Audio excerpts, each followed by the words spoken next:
Ya, terima kasih. Alhamdulillah kita berjumpa dalam pertemuan yang ke-13. Mudah-mudahan kita tetap dalam keadaan sehat walafiat, ya dilindungi Allah Subhanahu wa taala. Selamat pagi semuanya. Ya, mudah-mudahan teman kita yang belum hadir bisa mengikuti pelajaran berikutnya. Kemarin kita udah beberapa pertemuan eh, banyak berbicara tentang evaluasi kerja, ya, karena memang evaluasi kerja menjadi dasar untuk merancang program atau perencanaan kinerja selanjutnya. Dan demikian pun hari ini kita akan melanjutkan mata kuliah selanjutnya atau pembelajaran selanjutnya, yaitu peningkatan dan pengembangan kinerja SDM dan organisasi.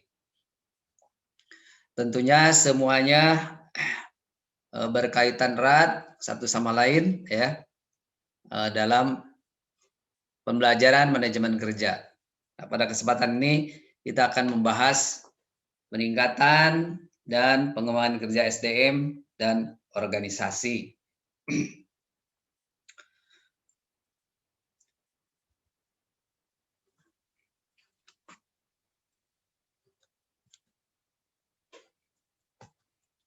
Ya, kita ketahui bahwa sebelumnya sudah dijelaskan tentang evaluasi, banyak berbicara tentang evaluasi, namun dalam hal ini adalah mengenai peningkatan dan pengembangan kinerja SDM dan organisasi.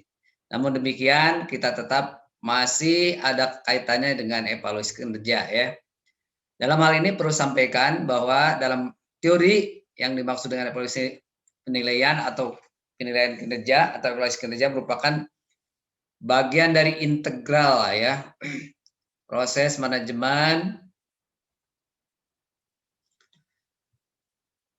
kinerja yang harus berjalan dan berkelanjutan agar keseluruhan sasaran SDM dan organisasi secara optimal dapat dicapai, ya. Kemudian praktek-praktek tradisional yang menyangkut penempatan sumber daya manusia yang tidak prioritas yang dilakukan sebelumnya, maka pada kesempatan selanjutnya perlu dipertimbangkan hal itu dengan menggunakan sistem manajemen kerja yang tidak lagi terpisah dari kebijakan strategis organisasi terpadu.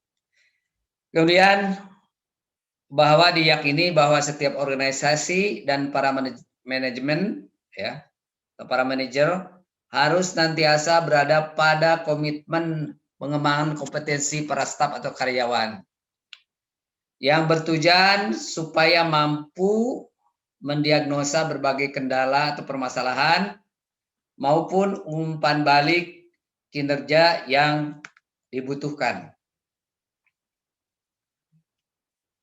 Ini ada faktor keterampilan kinerja atau analisis rencana perbaikan kinerja, ya, yang dipengaruhi oleh faktor-faktor sebagai berikut, ya. Ya, ada beberapa keterampilan kerja menyangkut hal-hal sebagai berikut, yaitu berkaitan dengan perencanaan. Ini setiap kegiatan apapun perlu diawali dengan perencanaan yang matang, ya. Nah, ini analisis kerja. Bagaimana kita menganalisis perencanaan, ya, yaitu berkaitan dengan kinerja dalam peramalan, ya, penetapan sasaran, penetapan strategi dan jalur tindakan, penganggaran, penjadwalan, ya, pemrograman dan prosedur pengembangan. Bagaimana analisis yang kita temukan di lingkungan kerja. Nah, dari poin-poin ini kita temukan hal-hal mungkin yang kurang sempurna atau optimal, maka ditulis dalam kolom analisis dan contoh kinerja yang dilakukan. Untuk selanjutnya dilakukan rencana perbaikan. Selanjutnya yang berkaitan dengan pengorganisasian. Ya, di sini berikan dengan poin-poin pengelompokan kegiatan untuk mencapai hasil, bagaimana, kemudian bagaimana melakukan pendelegasian, kemudian penstapan dan penggunaan sumber daya yang tersedia. Nah, dalam hal ini kita amati apa yang belum sempurna atau belum memenuhi standar ya, maka ditulis dalam kolom analisis dan contoh kerja yang sudah dilakukan. Dan untuk kolom kedua, maka perlu dilakukan perbaikan-perbaikan untuk peningkatan dalam hal pengorganisasian. Kemudian pengarahan ini dilakukan oleh manajer atau pimpinan ya, yaitu kemampuan untuk memandu dan penyelia menekan proses motivasi, komunikasi, dan kepemimpinan. Nah, dalam hal ini poin apa yang masih kurang? Misalnya dalam hal motivasi ya, motivasi apa yang dilakukan dalam organisasi Bapak Ibu. Kemudian komunikasi berbagai arah, mana yang tersendat dan mana kepemimpinan dari baik manajer atau para karyawan yang kurang baik ya. Maka dicatat dalam analisis dan contoh kinerja. Selanjutnya dicatat juga apa langkah atau rencana perbaikan yang dilakukan. Selanjutnya pengendalian ya. Yang berkaitan dengan standar kerja, mengukur hasil dan mengambil tindakan perbaikan ya yang sudah dilakukan sebelumnya. Nah, ini bagaimana standar kerja yang sudah ada ya. Sudah ada, kemudian sudah sesuai dari hasil tindak lanjut evaluasi sebelumnya. Kemudian bagaimana cara mengukur tindakan kinerja atau perbaikan yang sudah dilakukan. Kalau masih ada kurang, maka bagaimana perbaikannya, perancang perbaikan di kolom yang kedua ya. Selanjutnya pengembangan orang berkaitan dengan mengevaluasi kinerja dan potensi, memberikan pelatihan dan pengembangan, latihan dan konseling serta memecahkan masalah pribadi. Nah, berhubungan dengan yang bersifat individual ya, baik karyawan atau para penilai yang akan memberikan evaluasi dalam kinerjanya. Maka dalam ini perlu Anda dibuat perencanaan perbaikan pada kolom berikutnya. Kemudian dalam hal analisis masalah, ya, poin analisis masalah yang berkaitan dengan penetapan data yang berhubungan, membedakan fakta-fakta yang berarti dari yang kurang berarti, penetapan hubungan timbal balik dan mencapai pemecahan yang kelihatan praktis. Nah, ini bagaimana hasil analisis masalah, apa yang sudah dilakukan berkaitan dengan kinerja ya, kinerja yang tugasnya yang untuk menganalisis masalah-masalah yang dilakukan karyawan atau manajer. Maka ditulis dalam kolom ini. Selanjutnya rencana apa perbaikan yang akan dilakukan. Selanjutnya dalam hal pengambilan keputusan berkaitan dengan mengevaluasi, menyeleksi di antara jalur-jalur tindakan alternatif secara tepat dan akurat. Bagaimana melakukan evaluasi ya? Bagaimana menyeleksi jalur-jalur alternatif yang berhubungan dengan kinerja yang dilakukan oleh seseorang yang bertugas sesuai dengan peran dan fungsinya. Maka diisi ini, kemudian di kolom 1, kemudian yang kolom 2 rencana perbaikannya apa. Selanjutnya hal yang berkaitan relasi interpersonal ya, yaitu yang berhubungan dengan keefektifan dalam berhubungan dengan orang lain pada semua tingkat organisasi, peka terhadap kebutuhan orang lain. Nah, ini tentunya ada hubungannya antara pihak satu dengan yang lain yang berkaitan dengan hubungan komunikasi, hubungan kerja. Nah, bagaimana jalur-jalurnya sudah lancar atau tidak? Kalaulah ada ditemukan dalam kerja ini ada hal yang kurang pas, maka dibuatkan rencana apa perbaikan untuk selanjutnya. Selanjutnya peluang yang sama.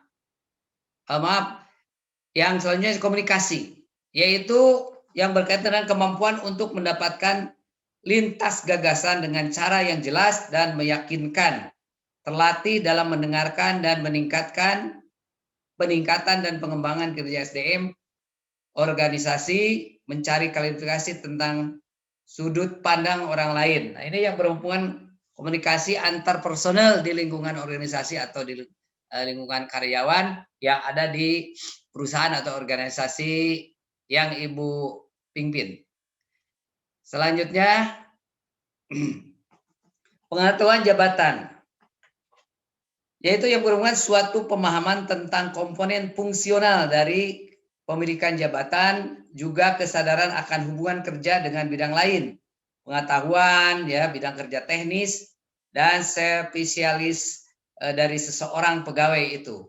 Jadi ada pengetahuan jabatan yang berhubungan dengan jabatan, apa saja yang dapat menghambat atau atau yang lemah, maka ditulis dalam kolom analisis dan contoh kerja. Kemudian rencana apa yang kita mau lakukan. Selanjutnya yang berhubungan dengan keamanan dan kesehatan, yaitu secara aktif mempromosikan dan menjunjung tinggi prinsip-prinsip keselamatan dan kesehatan yang ada di lingkungan Bapak. Bagaimana kinerja yang berhubungan dengan keamanan dan kesehatan yang dilakukan oleh para karyawan. Maka hal apa yang masih kurang atau yang lemah, sehingga selanjutnya perlu diadakan perbaikan. Maka buatlah rencana perbaikan oleh Bapak dan Ibu sebagai magister. Selanjutnya, sasaran dan strategis organisasi. Ini dinyatakan bahwa karyawan bersama dengan manajernya melakukan pertemuan untuk melakukan komitmen atau menyamakan persepsi ya dari manajer dan karyawan. Ini Kak sering dilakukan atau tidak? Yang jelas kita berdasarkan teori, yaitu dengan langkah-langkah sebagai berikut. Yang pertama, melakukan komunikasi dan diskusi ya di antara manajer dan karyawan untuk pengembangan kinerja. Yang kedua, mengidentifikasi ya permasalahan-permasalahan, faktor-faktor apa saja yang menjadi sumber permasalahan, ya dilakukan komunikasi antara manajer dan karyawan ya, sehingga ditemukan informasi yang detail yang dapat dijadikan dasar untuk melakukan perbaikan, peningkatan dan pengembangan kinerja SDM. Selanjutnya, menyusun komitmen dan perbaikan maupun perubahan kinerja dilakukan secara bersama antara manajer dan karyawan ya dalam melakukan komitmen bersama ya. Jadi kalau kita sudah ada komitmen dari awal, apapun kesalahan yang akan kita lakukan tentunya menjadi harus yang dipertanggungjawabkan dan resiko dari masing-masing setiap personel, karyawan atau manajer ya.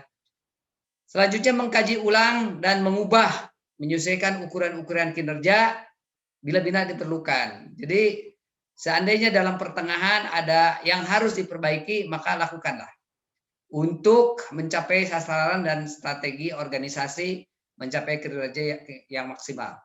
Selanjutnya, menentukan langkah-langkah tindakan pengembangan dan pelatihan. Nah, jika sudah ditemukan faktor-faktor yang diperlukan sesuai dengan harapan standar, setelah dilakukan komunikasi antara pegawai dan para manajer ya karyawan, nah maka ditentukan ya seandainya diperlukan pengembangan dan pelatihan, maka rancanglah dengan baik ya sehingga sesuai kebutuhan antara yang diperlukan ya, kemudian program yang dilakukan.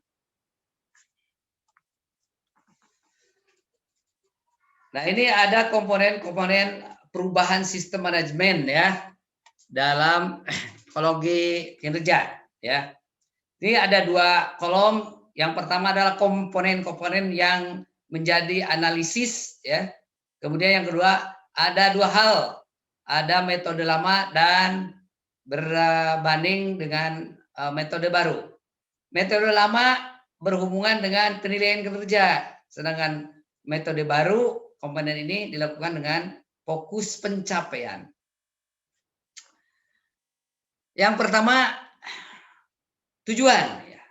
Tujuan dalam perusahaan atau organisasi ya. Yang berkaitan tujuan yang menjadi kontrol dalam metode lama adalah dilihat atau melakukan evaluasi.